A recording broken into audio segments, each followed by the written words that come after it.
my name is Fraser Simons. This is my channel, Springboard Thought. Today I'm going to do another recent reads, no longer, of course, delineating between Booker eligible books and not. So it's going to be a weird patchwork of stuff.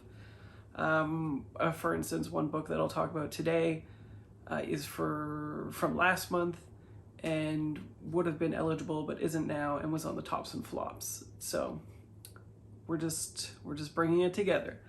First book I'm going to talk about isn't that one though. It's The Lincoln Highway by Amor, Towles, narrated on audiobook by Edoardo, Ballerini, and Marin, Ireland. This is a Homer-esque retelling as far as I can tell. I didn't make it too far into it.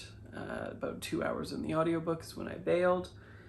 It's about two brothers, one of whom has gone to jail for some time for defending himself, kind of. He gets in an altercation with a boy who really says something over the line. He punches the kid, guy falls, dies, gets sent to jail for a while, does his time, gets out, goes to see his brother, and the brother and he concoct a plan to get out of this place, Dust Bowl era type situation, to get to California, I think it is where they're going, because of the projections that he's run. It seems like that's the fastest growing state for what he wants to do, which is flip houses. However, things conspire to get in their way and they never end up leaving, at least at the point that I got to. The thing that really bothered me the most about this is it's heavily didactic and prescriptive in its doing so. So I think it's very trying to impart this specific information as well as a jumping around, hop-heading different characters in order to characterize the town that is happening, while imparting this wisdom about what's happening in the era, and it just did not work for me at all. I found it really boring, and I don't like it when books tell me what to think about something, and every single character was doing that in every single situation. It wasn't concerned with moral grays, it was either good or bad, and I bailed at the point when it switched to a housewife that was talking about how traditionalism was actually quite good while she was making pie crust or something like that. And I was just like, this is not going to be for me for sure. So I got rid of it. The next book didn't fare as well either. From NetGalley got Julian, Barnes, Elizabeth Finch, not Edith. I gave this 1 star, which is too bad because in the beginning it was absolutely excellent. It's about a student who goes to a, what's it called? Mature learning, I guess it would be called, where older students in their adult lives have decided to take courses. One of them is the professor's Finch, and she is teaching English history, something like that, or lit. She's in a lit program of some kind. And she's a little bit ineffable, I guess, and he's trying to figure out what concrete details he knows about her posthumously. So it's kind of a eulogy type fiction, at least in the beginning, where she has since gone. We assume she might be dead. She's no longer in the picture anyway, and he's contextualizing everything that he knew about her, why he was sort of enamored, in love, infatuated with her, what made her quintessentially Finch, and it really worked for me. It was very endearing, very thoughtful. You get a really interesting picture of her, even though it's necessarily incredibly solipsistic. She's just a really interesting character, I thought. Then it switches into a sort of dissertation that he never writes when he's in the class, and it is something that she brought up and he springboards on to later on in the fiction and compiles this sort of academic essay that he was supposed to turn in and never did. And it's the most boring thing I have ever tried to read in my entire life. I couldn't even get through it. And I'm sure it must be short, I'm not sure. It's probably a novel of 3 parts, but though I didn't check. And I don't know how long that second part was, but it was interminable, and I was retaining absolutely nothing. I sort of pop quizzed myself after a few chapters of that, or 20 pages of it or whatever. I remembered absolutely nothing. None of it was interesting. The voice was completely changed, which makes sense because it's not a narrative anymore. It's a academically minded, supposedly has a point thing that I never got to. And yeah, so then I bailed on it. I didn't have time for that. Next book I read, however, was Excellent, Memphis by Stringfellow. This was a 5-star novel. I ordered this from the UK edition because I like the cover more. Maybe I'll have the wherewithal to put the American, North American cover beside me or something for a little while, so you can compare. Both of them are pretty good, I think, but this one's better, and it was a little bit cheaper, I believe, too. This is sort of, this is 3 generations of women, Black women living in Memphis, mythologizing the family and each other in a non-linear, atemporal situation where you get a full picture of what is happening with the family and the women's lives in a very like sort of over dramatized kind of way because of the way that it skips chapters, but it's very concerned with interrogating oppression in an interesting way and giving these women dignity, even though all of them are victims of domestic abuse or direct oppression from people in the area, especially the further back you go, from lynching to domestic battery, basically, is what you can think of. There's also rape of a minor, and it's heavy stuff. Then it transitions to who is allowed to sort of like give forgiveness and this internal journey of each of the women in processing their trauma or not processing sometimes. And in a sort of tropey, over-dramatized way at the beginning, there's a hook that feels like it's unnecessarily there and meant to capture everybody's sort of interest in the book. It then segues into a much more nuanced look at absolutely everything. To the point where I was like, this is going to be a maybe 2.5 star book to 5-star book. I absolutely loved it. There's just very few quibbles that I had with this book. And it is this sort of imbuing, I guess, of not only the dignity that I mentioned, but the care and love for the creation of the characters and how they are treated and mythologized in a sort of, I wouldn't go so far as like a big fish way because that implies a lot of fantastical elements, though there is some of that a little bit in the background. It is more about, a through line of love in the way that each character has their own story and how they characterize the other women in their story as well as the men. The men do some pretty terrible things, yet it is up to these women to dole out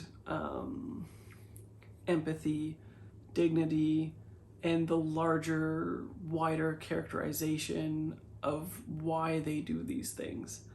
Feels like something that is like a bit of a hat trick. And in that way, I think it's the better love songs of W.E.B. Du Bois in some way, because though that touches on more things, its heart is similar to this one, and this does it in a much more compelling, emotional way at 1/3 of the page count. So I was actually floored by this, loved it. Next is Devotion by Hannah Kent. I read this for the eligible project, but loved it all the same. This is another 5-star book. Whew. So this is a hard book to explain. It is a sort of mythological retelling as well. It is about a Lutheran practicing people in Germany at a certain time period when they are completely ostracized, oppressed, not wanted in the region, and the monarchy is giving them permission to leave the area to Australia, and it's written by an Australian woman, Hannah Kent. During the course of this journey, it is like what I would describe as really sweeping and epic. It is told primarily from the perspective of a woman who is probably queer questioning off the get-go. She doesn't fit in. She's a little bit different in every single way. She doesn't have any friends. And she has like a strained relationship with her twin that is like not societally acceptable in terms of like, for instance, she has a sort of ritual where she goes up to her brother's loft to sleep with him in the evening because she just doesn't feel safe and they feel, you know, like kin. And it shouldn't be weird, but because of the very, very pragmatic, dogmatic practices of the townspeople in a, I would say, pretty oppressive way in their interpretation of doctrine, and her father being an almost priest, like he's training to be the priest because the priest has been actually displaced in the town. And the priest is the person who's found the route for them to take to Australia, which is a very, very big gambit, and what I think the story sort of hinges on in the larger plot, basically. Like, do they make it to Australia? If so, what happens? What is the cost of such a price? How close is it to actual history? Which is addressed later on, after the book is complete, in like the acknowledgements type section. And the voice is just really poetic, beautiful, descriptive, lyrical. It's absolutely like an immersive, rich, sort of sink into type of book. Otherwise, I think people would get really annoyed with its interiority and its sort of lack of forward momentum with plot, though not so much as some other books that you might think of with high interiority and no plot. There is like a strong through line that occurs. And it's also a book of two halves, very different halves, the latter of which would be a spoiler, but I think it is a very surprising direction that I didn't expect, which made me like the book even more. And then something that I thought would be way harder to pull off, but manages to. I would have liked a little bit more detail on certain aspects that are definitely spoilers, yet even wanting that, it was still a 4.5 rounded up to 5. It is definitely like a queer lens story, whether or not the queer questioning aspect of it appeals to you. It is definitely like an outsider within an insider perspective, because she's also sort of questioning doctrine and the dogmatic views of her people, and sort of this fervent belief in them that they should relocate despite losing absolutely everything. Like, they are displacing themselves, losing their home, and yes, they were oppressed, like the people denounced them and didn't allow them to practice in their church anymore and stuff, but they also had relative safety and food and things like that. And some people remained behind because they thought that eventually the country might be more accepting. And this is in the days of, I can't remember, but it's like, I think it's like 1857. So it's Prussia times, from what I remember. 1836 is when it takes place. And yeah, I absolutely adored it. Definitely a book that I will revisit. Beautiful construction, love the end papers. Memphis is also like that, beautiful end papers as well. Yeah, a great read. Next is The Last Cuentista by Donna, Barba, Higuera. And this is narrated by Frankie, Corzo. If that is correct. It doesn't seem like all the information is filled out, but hopefully that's correct for the narrator. So this is a sci-fi book in which a family goes on a generation ship in order to flee a dying world, Earth. And during the course of this journey, it is laid into question as to what happens to her family. But when she is being put under, it's kind of like that movie Awake, where, what is it called? Anesthetizing stuff doesn't work on her. She can't be put to sleep, even though she's supposed to sleep throughout this journey. And it sort of foils the plans of these people who essentially reprogram everybody on the ship to behave in a sort of like communistic, hive mind, one purpose, no individual type of way. And in this way, it interrogates a lot of the social constructs that comes up with that.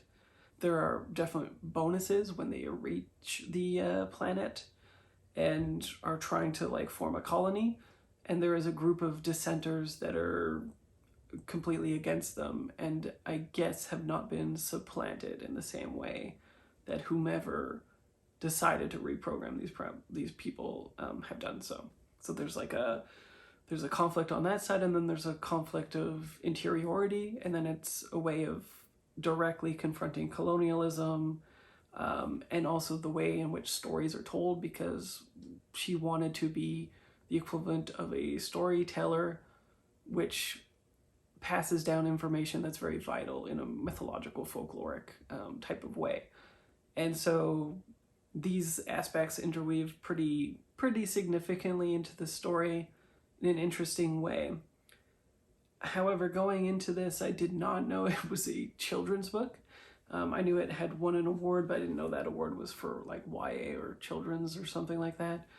And so if you're an adult, I highly recommend you to be aware of that expectations-wise, because the prose work is fairly terrible. Like, it's so simplistic and not great at signaling out people's voices as distinct or giving you interesting sentence formats to even consume. It's very like, I did this, I did that, then I did this, and then that happened, and then this, and then that. It gets a little grating, a little bit tiring. Some of the characterization, not great, as well as some of the follow through with plot elements, especially towards the end, makes no sense whatsoever. So its strength is definitely the thematic through line for colonialism and this sort of mythological retelling sort of interwoven with it. That is significant, and I think why it won the award. All the other aspects are sort of not great, and I also especially dislike sort of the intelligence level that it is placed on the reader. It doesn't trust the reader to figure out anything, but simultaneously gives a bunch of different contexts for scientific method and chemistry and stuff like that.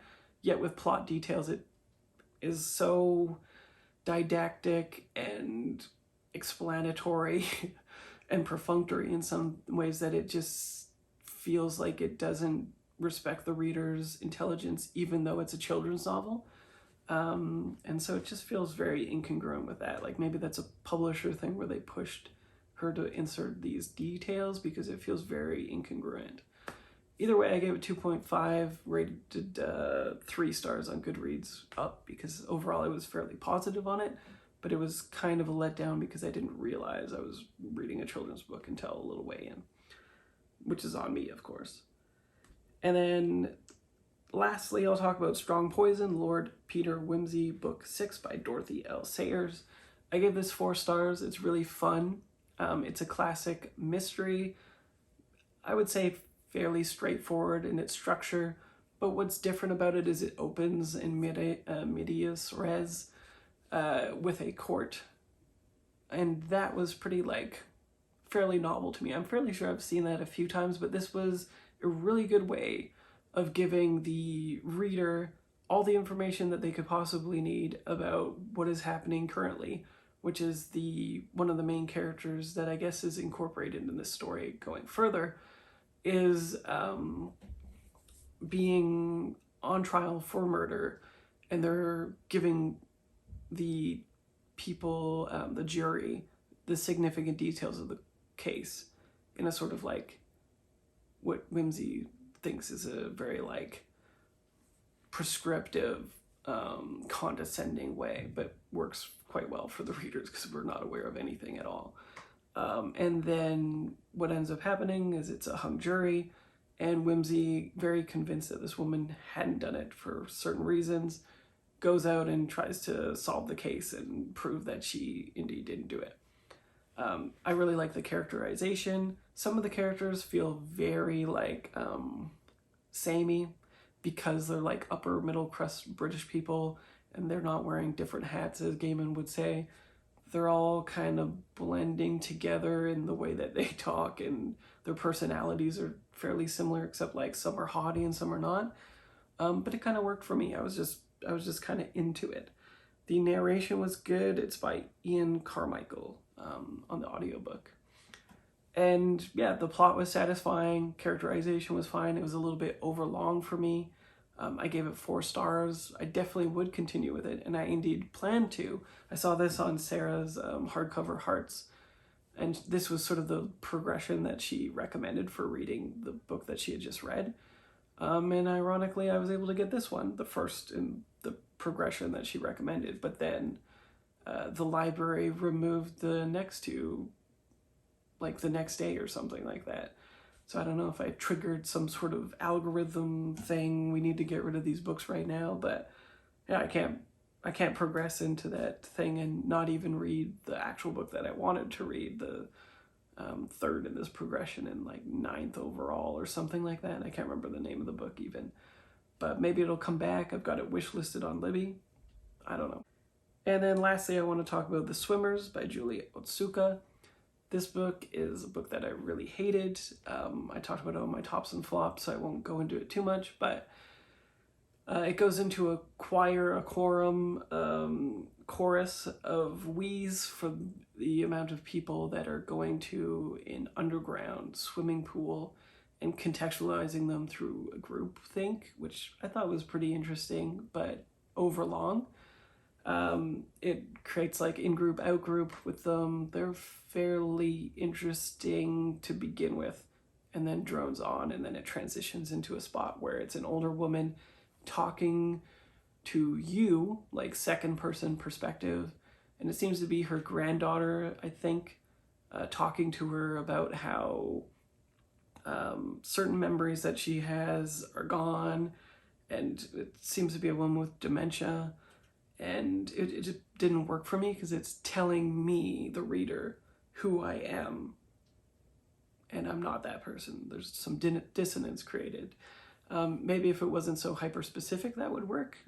That has worked in the past for me. But this is like down to very specific memories, dress, characterization. Yeah, it was just not working for me. On top of that, my grandmother died a few months ago from something similar.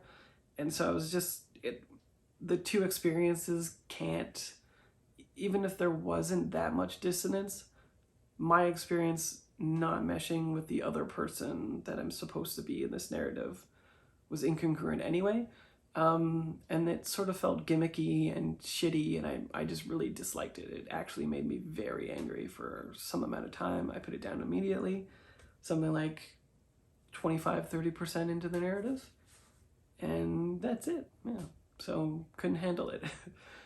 That's it for the weekly roundup. If you've read any of these books, have any thoughts, feelings, opinions, feel free to share them in the comments. Otherwise, I'll see you next video, which will probably be a Booker long list review. See ya.